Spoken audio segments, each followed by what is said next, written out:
Welcome to Outing Journal. Here's my Panasonic S5. I really love it. The reason I bought the Panasonic S5 over the A7 is just for IBIS. Major reason IBIS. Another reason we are going to get the Sigma 16 to 28mm f2.8. Yes, you can get the same with the Sony mount plus the 28 to 70. I just want two lens, 16 to 28 f2.8, 28 to 70 f2.8. You can get it.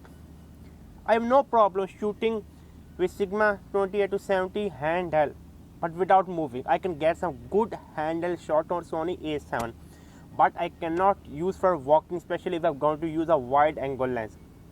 If I'm going to use a Sigma 16 to 28, everything is very shaky, super shaky. I will prefer a bad autofocus than having an earthquake in my video. Yes, there is active stabilization. A minor 1.15 something crop. It's less than 1.2 crop. Just call it 1.1 crop. It's a minor. But the problem is that it only works sometime because it's a totally digital. And it's really in a bad way. Like compared to Canon digital, it tried to fix a lot. But compared to Sony digital, first you compare with the Sony ZV-E10 is billion times better, no argument. But the problem is that, for example, again, it's not that smooth. There's some weird jello effect, especially if we are running a little bit. Let's not call it running. If you're just trying to walk a little bit faster, the digital stabilization or the processor cannot hold your video steady. And here is where the Panasonic IBIS came into rescue. This is the best IBIS. Okay, let's forget there's a Panasonic S1, S1R, S1H. Let's forget it because those cameras are even bigger than the Nikon D780. They are very big camera. I mean, they do not look like a mirrorless camera. They just look like a DSLR camera. This camera is similar to Nikon Z6 Mark II or Canon R6, but this one have a better IBIS, much better IBIS. Now for the autofocus, I get 80% of the autofocus compared to Sony. If Sony give me 100% good autofocus, this give me 80%. This is not the same autofocus. A lot of people think contrast based. Yeah, this is contrast based, but this one is a little bit different. This is a priority technology, which is called DFT, depth from defocus. If you compare with Canon RP, one of the worst autofocus in 4K. It's much better you get the Nikon Z5. But this one work. Like this really work. Especially like a lot of time I just focus in. I just use the lever behind. I focus in continue and switch the lever to single. It do not hunt. Another thing is the joy to use. That turn of button, Lumix brand, like for traveling. Sony guy, you're Sony fanboy.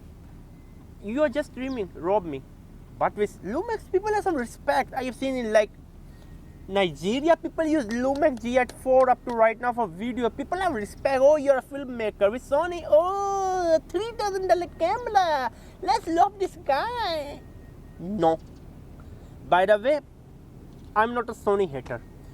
When a lot of people was kids or toddler, I was using Sony DSLR. My first Sony DSLR was a mid-level, not an entry-level, A5500. I was a die-hard Sony A mount user. I love it. The Sony released the best DSLR ever, A99 Mark II, but they did one of the ridiculous thing. You cannot shoot video less than f3.5. Even you're using a f1.4 lens, the video will be at f3.5. Stabilization was great. I used Sony for years before Sony became famous. I was using Sony back in 2010 when finally Sony got into mirrorless game for the full frame in 2014 or 13 to be precise. I used Sony for years. I use 10 Sony camera, but I don't wanna use Sony anymore because Sony have to understand that you have to fix the IBIS. If Panasonic can fix the IBIS, why can't Sony? So this is the reason why I bought Panasonic S5 over the Sony. Another thing, I'm going to get a like a second body, not of the S5, maybe of the S5, but I'm going to wait for a complement body I'm gonna get. I wish Panasonic came up, please, with a range styler design. Please Panasonic, please be a good Panasonic. And Lumix, I'm a Lumix fanboy, make me your ambassador. I'm a Lumix hardcore fanboy. Panasonic, you know, I carry GX9 with 35 to 100 all the time with me at my belt. And yeah, so I love Panasonic. My compact camera LX10, what amazing camera. So I have to say bye. Make sure to check out my links and check out my course. Bye.